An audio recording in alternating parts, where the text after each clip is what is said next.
할렐루야! 오늘도 말씀을 통하여서 큰 은혜 주실 줄로 믿습니다.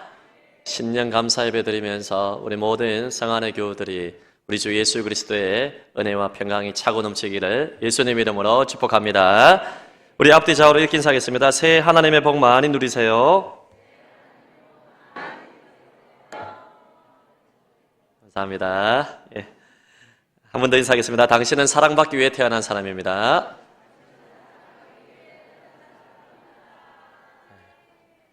마지막으로 인사하겠습니다. 내일 새벽기도 때 뵙겠습니다.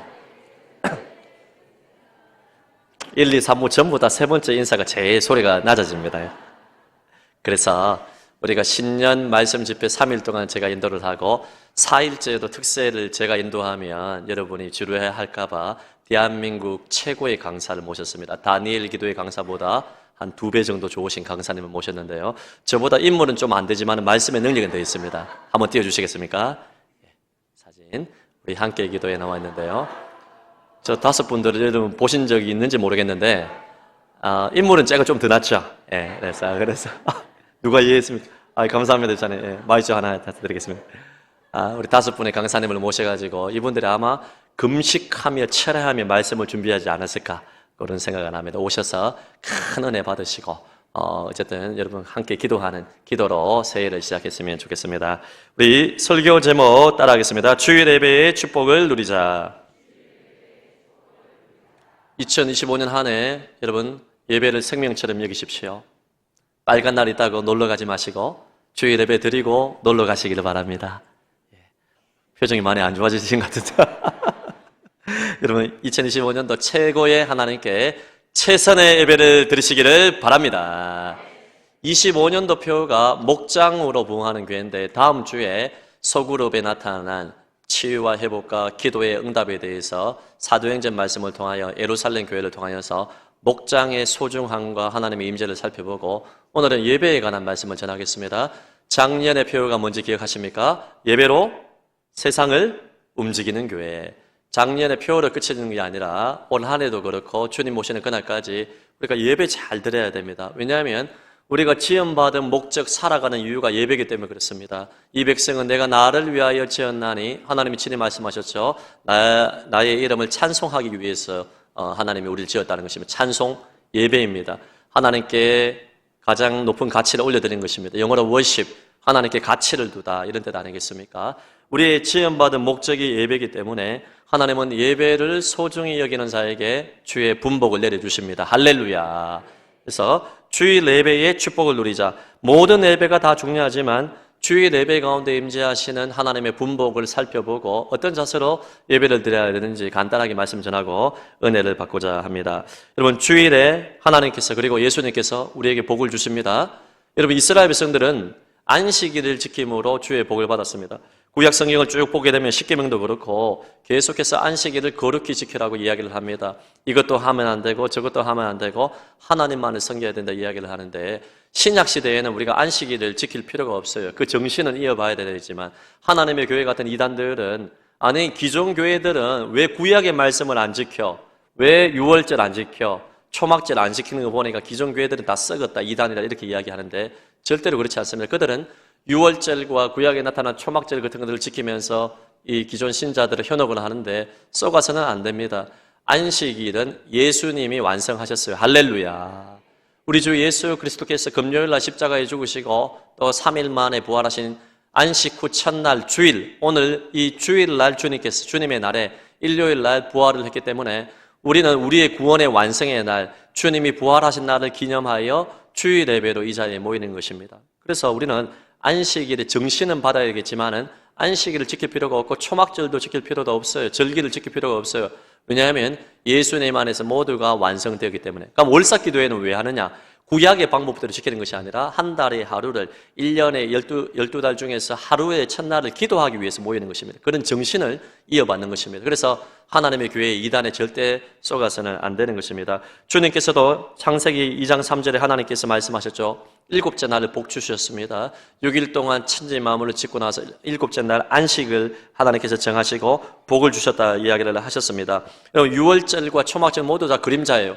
예수님의 구원을 나타내는 그림자고 예수님이 구원을 부활절날 완성했기 때문에 우리는 주일을 지켜야 됩니다. 누가 뭐라 해도 주일 예배를 소중히 여기는 자에게 하나님의 복이 있습니다. 할렐루야.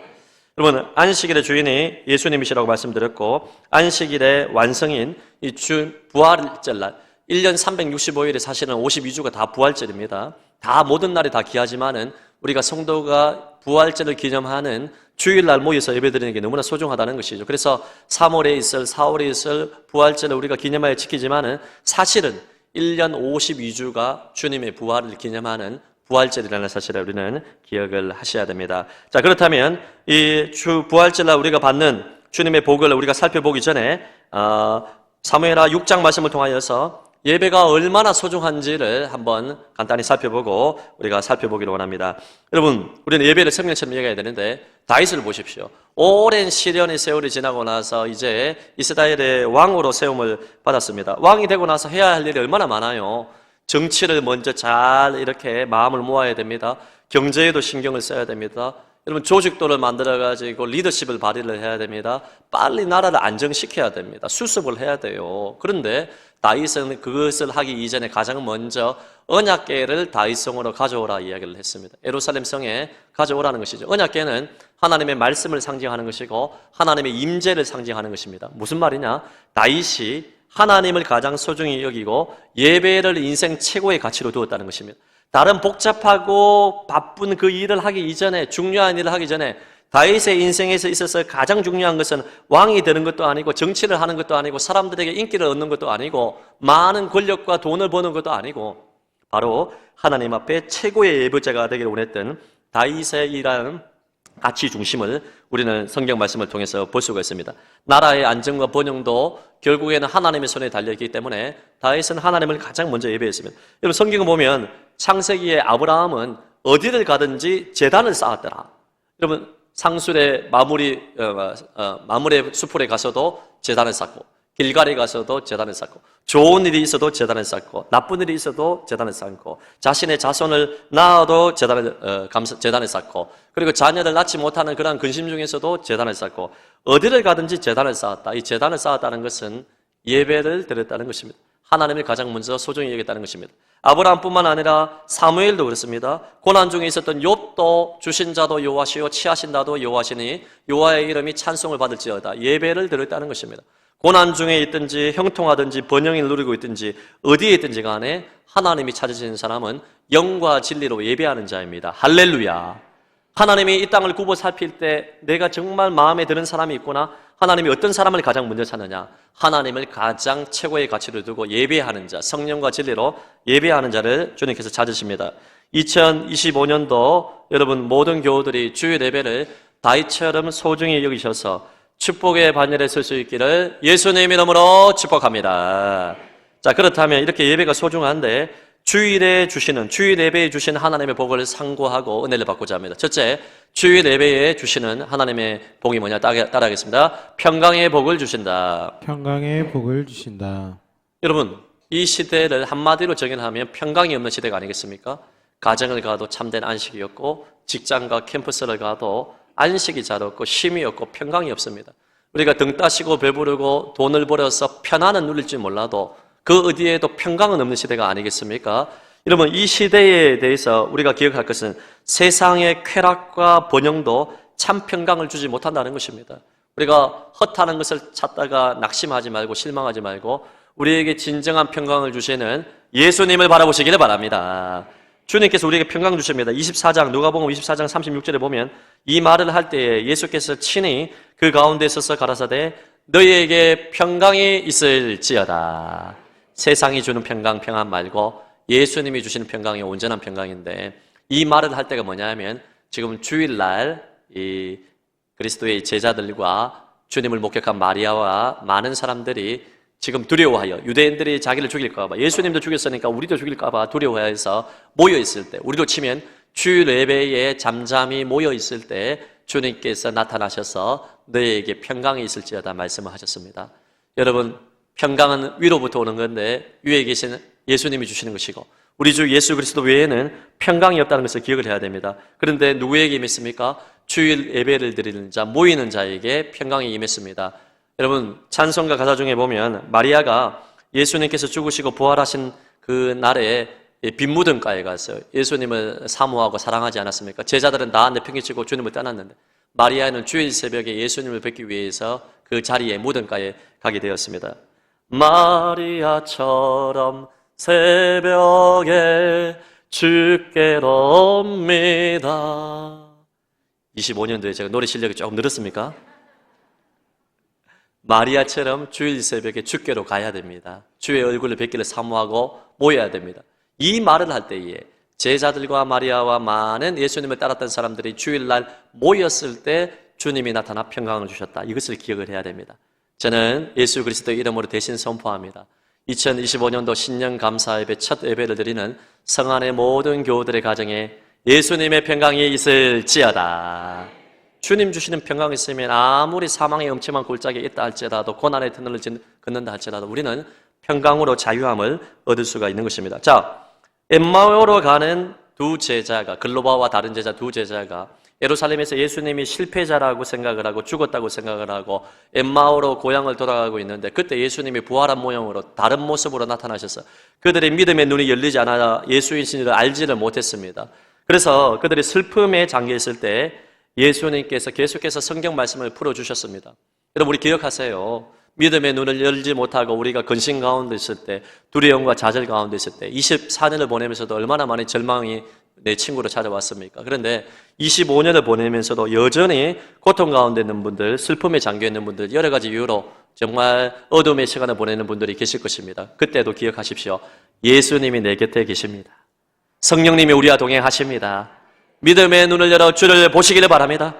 주일 예배를 드리는 이곳에 주님이 우리를 주목하시고 왜냐하면 하나님이 찾으신 사람은 영과 진리로 예배하는 자를 찾기 때문에 주님의 눈이 여기에 있지 않겠습니까? 다른 그 어디에 있는 것이 아니라 여기에 주님이 우리를 주목하시는데 자기를 찾는 자들에게 평강을 구하는 자에게 모여있는 자들에게 그리고 고통과 슬픔 가운데 있는 자들에게 더 가까이 함께 하시고 우리와 동행하시고 우리에게 말씀을 풀어주기를 원하고 우리의 예배를 받기를 원하신다. 할렐루야. 그래서 주님께서 나타나셔서 이렇게 말씀을 풀어주다가 예수님께서 누가복음 24장 28절에 보면 이들과 함께 더 가려 하는 것 같이 하시다가 꽁무니를 빼세요. 더 가려고 하시는 것 같이 하다가 자리를 피하려고 했습니다. 그때 이 엠마오의 두 제자들이 잘한 게 뭐냐 하면 예수님을 강권하여 자신의 집으로 모셔서 식탁 규제를 했다는 것입니다. 예수님 그때는 예수님인지 몰랐죠. 누군가 말씀을 풀어주니까 이분이 선지자인지 뭐 어떤 사도인지 몰랐지만은 이분이 말씀을 풀어주니까 뭔가 마음이 뜨거워져서 이분을 모셨다는 것입니다. 여러분 슬픔에 잠겨 있을 때, 고통 가운데 있을 때, 어둠의 터널을 지나고 있을 때 예수님을 강건하여 여러분의 집에 모시기를 바랍니다. 여러분의 심령에 모시기를 바랍니다. 여러분 예수님을 모실 때 평강이 임하게 되는 것입니다. 어떤 분들은 그렇게 이야기합니다. 아니 모이는 게 뭐가 중요해? 혼자 골방에서 기도하면 되지. 혼자 골방에서 기도하는 것, 예배하는 것도 너무나 중요하고 또 다른 축으로 더 중요한 것은 모일 때 성령님의 역사와 예수님의 평강이 임한다는 것입니다. 우리 모일 때 주 성령이 말이, 우리가 모여서 예배할 때 슬픔 가운데 비록 있다 할지라도 예수님이 우리와 함께 하시고 우리에게 나타나셔서 평강이 있을지어다. 목사의 입을 통하여서 지금 예수님이 말씀하시는 것입니다. 부족하고 허물 많은 종이 말씀을 증거하지만 주의 종을 통하여서 말씀의 강단에서 예수님이 여러분에게 평강을 주기 원하십니다. 2025년을 살아가면서 여러분 모이기를 힘쓰시기를 바랍니다. 주일 예배를 생명처럼 여기시고 그 무엇보다 소중한 가치로 여기셔서 여러분 이 예배 가운데 임재하시는 그리스도의 평강을 얻지 아니하면 6일 동안 우리가 능력 있게 못 삽니다. 여러분 하늘의 신령한 복과 예수님이 주시는 평강이 없으면 우리가 이 고단한 인생을 어떻게 이깁니까? 한 주간도 못 살고 하루도 이기지 못하는 것입니다. 사탄의 공격이 있고 우한 질고가 있고 나를 무너뜨리게 만드는 여러 생각들이 많이 있고 암초들이 있는데 예수 평강 없이 살아가는 사람, 이 사람이 진짜 어떻게 보면 담대한 사람이에요. 그러면 안 됩니다. 예수 그리스도의 평강을 사모해야 돼요. 이 성도들 가운데, 여러분 가운데 마음이 불안한 사람이 있고 원망과 불평이 가득한 사람이 있고 짜증이 있는 사람은 여전히 있을 것입니다. 왜 어린아이들이 짭니까? 어린아이들이, 젖먹이 아이들이 왜 웁니까? 여러분 여러 가지 원인들이 다 있지만 대표적인 원인 중에 하나가 뭐냐면 이 젖을 못 먹으면 엄마의 젖을 못 먹고 분유를 못 먹으면 배가 고파서 애가 짜증을 내고 불평을 하고 원불교로 개종을 하고 하지 않습니까? 애들이. 예? 애들이 짜는 이유가 있어요. 근데 애들이 짜는데 배가 고파서 짜는데 이놈의 자식아 너는 지금 엄마가 얼마나 피곤한데 엄마의 마음을 헤아리지도 못하고 계속해서 짜고 있어 울고 있어 두드러 패면 안 돼요. 젖을 줘야 돼요. 분유를 줘야 돼요. 먹여야 되는 것입니다. 저는 우리 교우들이 신앙생활을 하면서 보면 왜 원망과 때로는 짜증을 내고 이렇게 할까? 뭐 저한테 그러진 않지만 딱 한 가지입니다. 은혜 받고 예수 평강을 얻으면 짜증이 사라지고 원망이 떠나갑니다. 할렐루야. 그래서 여러분 은혜 받고 예수의 평강이 주일 예배를 통하여서 임하게 되면 우리 속에 있는 모든 원망스러운 마음, 불안한 마음, 두려운 마음이 다 사라지게 되고 예수님의 평강으로 가득 찰 줄로 믿습니다. 2025년 한 해 상한교회 주일 예배 모임 때마다 예수 그리스도의 평강이 임할지어다. 두 번째로 주일날 주시는 축복이 뭡니까? 주일 예배를 통해서 주시는 복은 따라하겠습니다. 소망의 복을 주신다. 소망의 복을 주신다. 세상의 것을 아무리 많이 가져도 소망이 없으면 그 인생은 여러분 안타까운 인생입니다. 세상에 가진 것이 별로 없다 할지라도 소망이 있으면 그 인생은 복된 인생입니다. 우리 교회 영구표가 소망을 주는 교회 아니겠습니까? 예수님만이 소망을 줄 수 있는 분이라는 것을 기억을 해야 됩니다. 여러분 어떤 청년이 직장에 필요한데 아무리 대우가 좋아도 그 회사가 1년 만에 문을 닫는다면 계속 있을 필요가 없지 않습니까? 그런데 희망이 있어요. 여전히 대우는 좋지 못하지만은 하루하루 발전이 있고 대우가 좋아지고 앞날에 대한 희망이 있으면 직장을 계속해서 다닐 수 있는 것입니다. 그래서 희망과 소망은 너무나 중요한 겁니다. 여러분 서베대반이 젊은 집사님 아니었습니까? 성령 충만하여 복음 전했는데 핍박을 당했어요. 사람들이 돌을 던져 죽이려고 했습니다. 여러분 돌 맞아봤냐고 제가 그때 물어봤죠. 돌 맞으면 엄청나게 아픕니다. 이제 사부 예배 때 제가 그 다윗의 물맷돌에 대해서 설교를 할 때인데 다윗의 물맷돌이 100m 정도에서 물맷돌을 이렇게 딱 던지게 되면 그 돌을 이마에 딱 맞게 되면 거의 90% 이상이 즉사를 한답니다. 여러분 이 돌에 맞는 고통은 어마무시합니다. 스데반이 돌에 맞아 죽어가고 있는데 스데반의 죽음을 성경은 영광스러운 죽음이라고 묘사하고 있습니다. 왜냐하면 스데반이 핍박을 당하 죽어가는데 딱 눈을 떠서 딱 보니까 믿음의 눈을 떠서 보니까 하나님이 천국 보좌에 앉아 계신 것과 그 아들 예수 그리스도가 스데반을 향하여서 어서 오라고 손을 내밀고 있는 이것을 보니까 스데반이 그 아픔과 돌에 맞아 죽어가는 그 고통 가운데서도 오히려 저들의 죄를 용서해 달라고 하고 하나님의 영광을 보고 즐거워했다고 이야기하고 있습니다. 돌에 맞아 죽어가는데 기뻐하고 하나님의 영광을 보고 소망 가지는 사람이 있습니까, 여러분? 그런데 여러분 스데반은 소망을 바라보았습니다. 여러분 모일 때마다 우리는 예수 그리스도의 부활의 소망을 바라봐야 됩니다. 할렐루야. 내 죄를 위해서 사시기 위해서 죽으시고 부활하신 예수 그리스도에게 소망을 둘 수 있다면 그 인생은 복된 인생입니다. 사랑하는 성도 여러분, 스데반이 보았던 영광의 부활의 소망을 우리도 보아야 되는 것입니다. 사탄 마귀는 우리에게 절망을 주지만 예수님은 우리에게 소망을 주시는 분입니다. 본문 39절 말씀 우리 한 번 더 읽어볼까요? 누가복음 24장 39절 말씀 한 번 더 읽어볼까요? 누가복음 24장 39 시작. 내 손과 발을 보고 나인 줄 알라. 또 나를 만져보라. 영은 살과 뼈가 없으되 너희 보는 바와 같이 나는 있느니라. 아멘. 예수님이 신령한 몸으로 부활하고 나서 제자들이 두려워하여서 문을 예루살렘 거처에서 문을 잠그고 있는데 주님께서 부활하신 것도 깜짝 놀라야 되는데 여러분 신령한 몸이기 때문에 그 벽 사이를 여러분 통과해서 오시니까 사람들이 제자들이 놀라 까무러치는 거예요. 이거 어떻게 됐냐 이거 영이 아니냐 이게 이렇게 생각을 했습니다. 그때 예수님이 아니다. 영은 살과 뼈가 없지만 영뿐만 아니라 내 육신도 부활을 했다. 이렇게 주님께서 부활에 대한 소망을 주셨습니다. 여러분 이것을 보고 제자들이 다 충격을 받고 부활하신 주님 때문에 죽음을 두려워하지 아니하고 능력 있는 복음의 증인이 되었다는 것을 우리는 사도행전을 통해서 잘 알 수가 있습니다. 그때 도마가 그 자리에 없었습니다. 도마는 주님을 보지 않고는 나는 절대로 믿지 않는다 했을 때 주님께서 보지 않고 믿는 자가 더 복되다고 했는데 도마가 그 우리로 치면 주일 예배의 모임의 현장에 없었다는 것입니다. 어디 놀러 갔겠죠. 어디 다른 데 마실 갔겠죠. 주님께서 여러분 이 도마가 그 자리에 없을 때 도마가 이것을 믿지 못하고 8일 동안에는 소망을 가지지 못하고 이 도마는 여전히 두려워하고 의심의 축을 가지고 있었습니다. 여러분 우리는 어찌 하든지 간에 주일 예배를 사모해야 됩니다. 주일 예배 때마다 소망의 주님이 이곳에 임재하십니다. 할렐루야. 예배 때 눈에 보이지 않지만은 주님이 우리를 주목하시고 우리의 심령을 만지시기 원하고 우리에게 영원한 소망을 주기 원하고 하늘의 평강과 소망을 주기 원하는데 예배에 모이지 아니하면 우리가 어디서 소망을 얻겠습니까? 어디서 희망을 발견하겠습니까? 부활하신 주님을 만나지 않는데 부활하신 능력의 주님을 우리가 경험하지 못하는데 어떻게 6일간의 삶을 힘차게 승리하며 살 수 있겠습니까? 우리는 절대적으로 주일 예배를 소중하게 여겨야 됩니다. 여기 계신 성도들 가운데 이제 모든 것이 끝이 났다.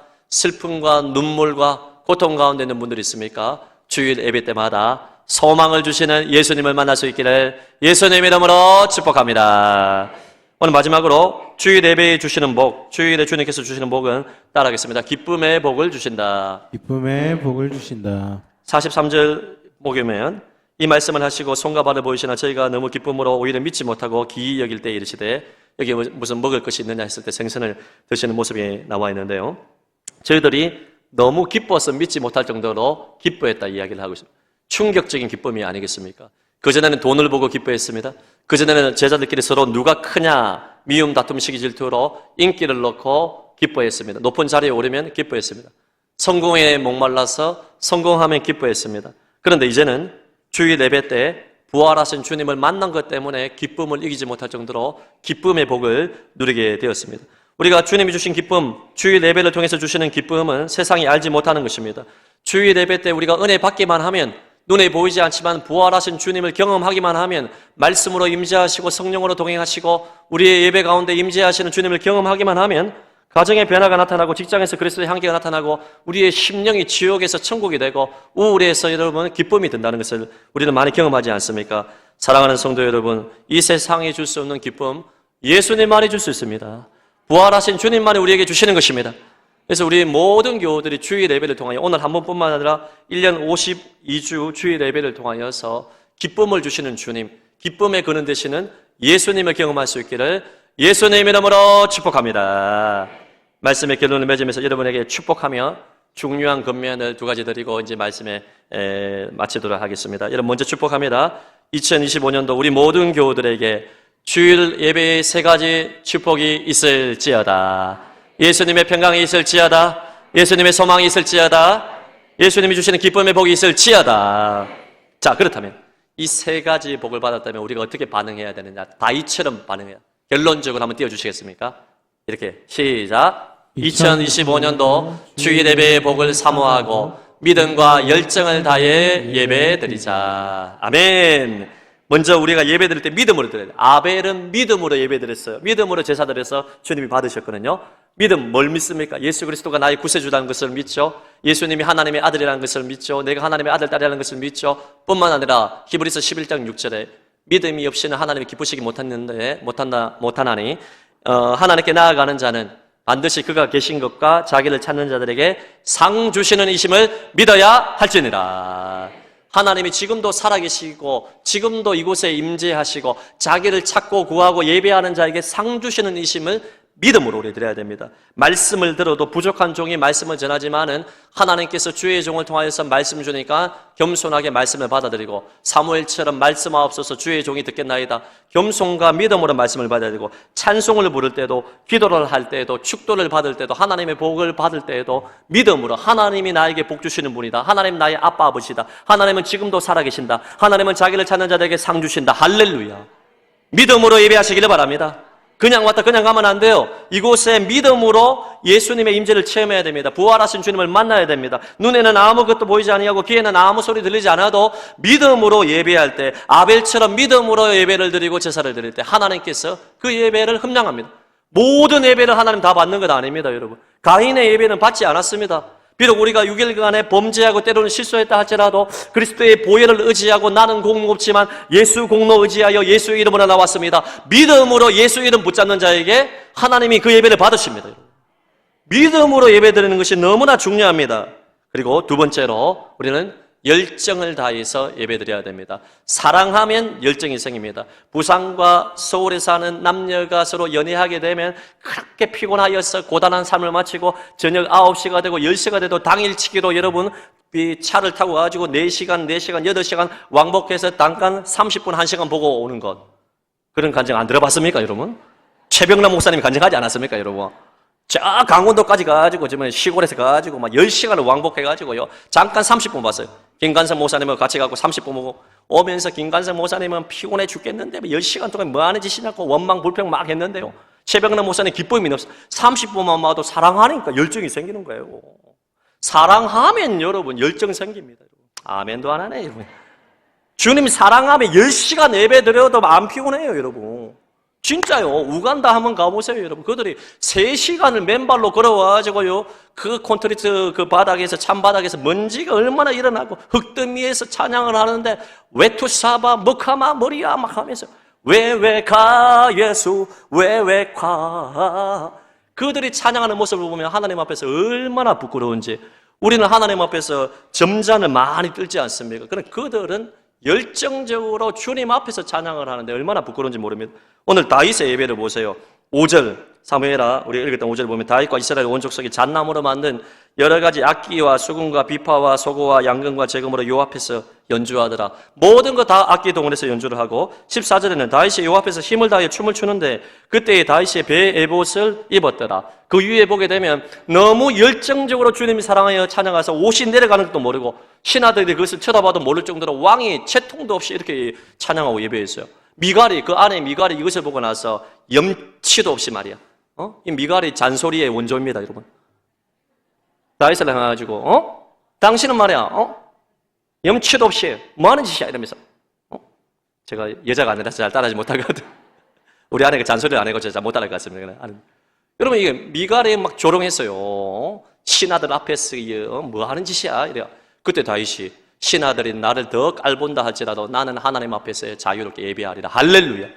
나를 구원해 주신 그 주님 앞에서 사랑을 담아서 열정적으로 춤추며 악기를 동하여 덩실덩실 춤추며 여러분 이렇게 찬양을 했다는 거예요.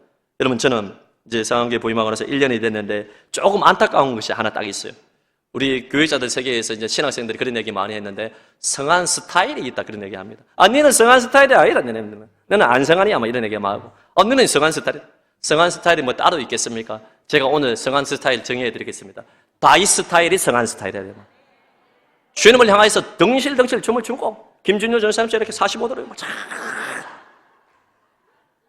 삼보 예배 때 혼자 막 이래 혼자 여러분들 가만히 그냥 이래 하고 여러분 다윗이 덩실덩실 춤을 추면서 하나님을 예배하고 열정을 다하여서 여러분 하나님을 향한 열망을 가졌습니다.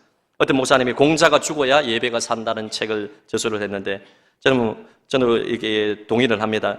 점잠 빼는 사람들 때문에 예배가 살아나지 않는다는 것입니다.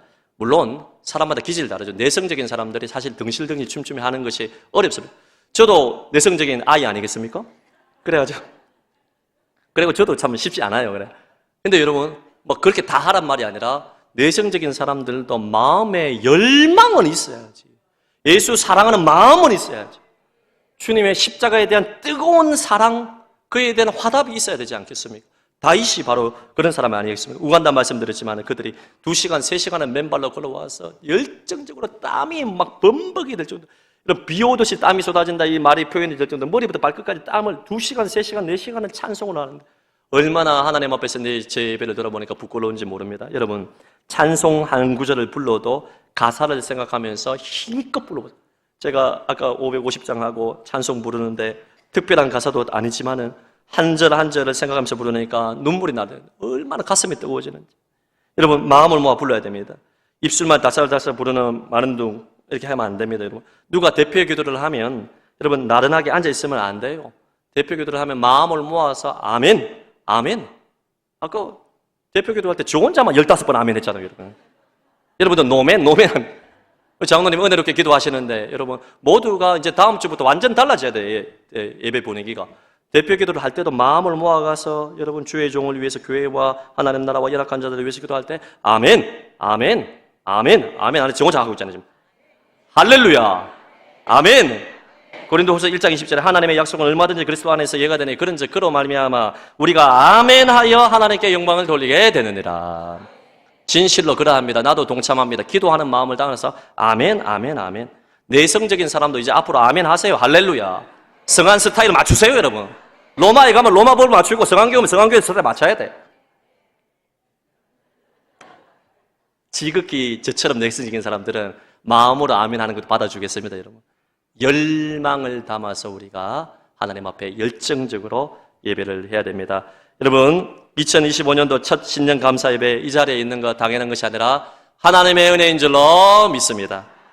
다윗과 같이 믿음과 열정을 다하여 하나님을 예배하는 하나님이 찾으시는 사람, 하나님의 마음에 합한 사람이 되어서 주일에 주시는 세 가지 평강의 복, 소망의 복, 기쁨의 복이 올 한해 차고 넘치기를 예수